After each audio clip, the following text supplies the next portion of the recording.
Ce serait une évidence de dire que le riz local ne bout pas dans les marmites camerounaises. Si oui, lorsqu'il bout, les propriétaires de ces marmites peuvent être considérés comme des privilégiés. Oui, parce qu'il faut être privilégié pour consommer du riz local, déjà qu'il est onéreux, parfois à 1500 francs CFA le kilo, presque 3 fois plus que le riz importé. En plus, il est rare comme une lame de poisson. De tout ceci, il découle que le Cameroun sera donc contraint d'importer en 2022 plus de 85 000 tonnes de riz si on se base sur les chiffres officiels, un chiffre sans cesse croissant au fil des années qui démontre l'échec crussant des politiques locales de production. Oui, parce que croyez-le ou non, le Cameroun est un producteur de riz et en exporte même. Depuis 2018, la riziculture de Yagua Semri se donnait pour challenge de combler les 2/3 des besoins en riz dans le pays. Mais c'était avant. Malgré la décortiqueuse acquise à grands coups de renfort publicitaire, les acteurs de la Semri préfèrent exporter leur riz vers le Nigeria.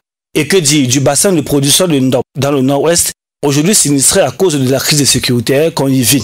Que dire aussi des bassins de production de Tonga et de Bamboutos. Voilà donc comment le Cameroun, qui ambitionnait dans les années 70 être autonome dans ce secteur, est aujourd'hui obligé d'importer à hauteur de plusieurs centaines de milliards de riz des pays asiatiques.